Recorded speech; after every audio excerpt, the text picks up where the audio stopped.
How are splits determined in a real estate syndication? What makes a really good split? What makes a bad split? What splits are investor friendlies? Which splits favor the sponsor? In this video, I'll be walking through exactly what you need to know about splits in multifamily syndications. So make sure you hit the subscribe button right now so you don't miss more videos about building wealth through multifamily real estate. I'm Seth Ferguson. Let's get right into it and talk about splits in syndications. You first might be wondering, well, what is a split anyway? And a split is really how the profits are shared in a real estate syndication between the sponsor, the GP, the person running the deal, and the limited partnership, the passive investors bringing the capital in. And I'll put a link right up here to a video I did explaining about the general partnership and the limited partnership and how they come together and form a syndication.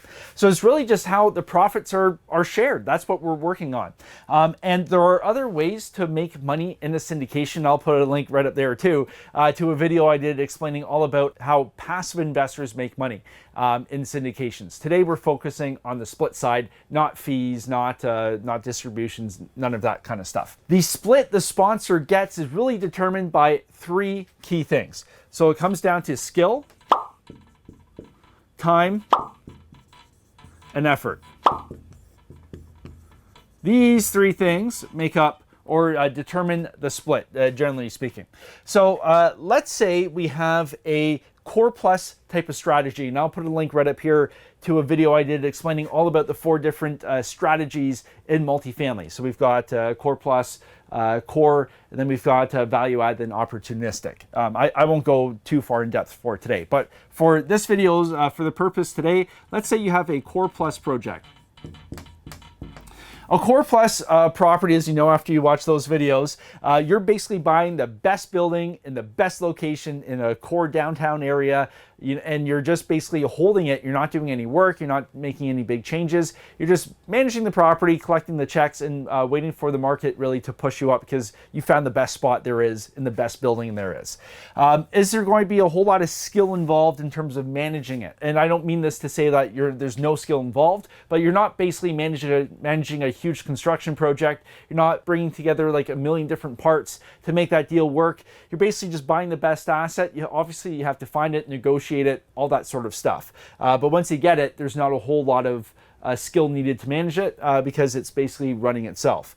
The time involved. Once you get the asset, obviously there's the time you take in terms of chasing the asset, getting the deal in front of you, all that sort of stuff. But once you get it, core plus, the building's in tip-top shape, it kind of runs on its own. And then effort, yeah, it's going to take effort to get the property, but once you've acquired it, you're basically managing the best asset there is in the best location there is. So there's not a whole lot of effort to be done after the fact. So because of this, when we're looking at splits, generally speaking, with this type of asset, you're going to see if it's between the GP, the general partnership, and the limited partnership, the passive investors, you're going to see the split favor the limited partnership. So you could see like a 90-10, 90% to the LP, 10% to the GP. You could see a 95-5, an 85-15, something along that range. Now, I'm not saying that that's set in stone. I'm just giving you a couple examples of what you may see for this type of asset.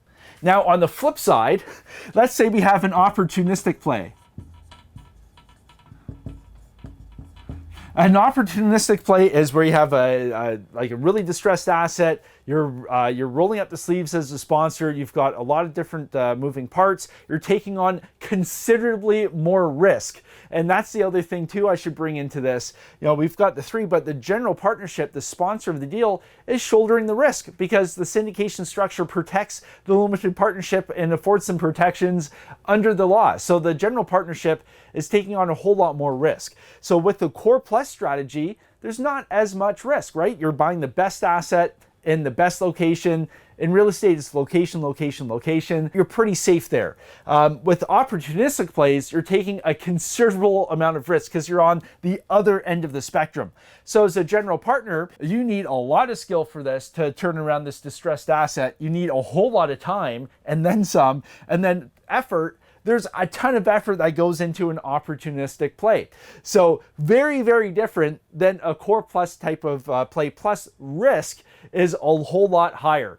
So when we look at deals like this, it would not be uncommon for it to favor the GP in this case, and you may see a 60-40 split. You may see a 50-50 split, something along those lines, or maybe even something more favoring the GP, because let's face it, without the general partnership in this type of deal, the limited partnership doesn't have a deal to invest in because they need somebody with a very specific skill set who's able to get this type of deal, run it efficiently, and then come out the other side with a whole lot of profit. And you might be asking yourself, is there really a type of split that's standard out there? And the answer is no.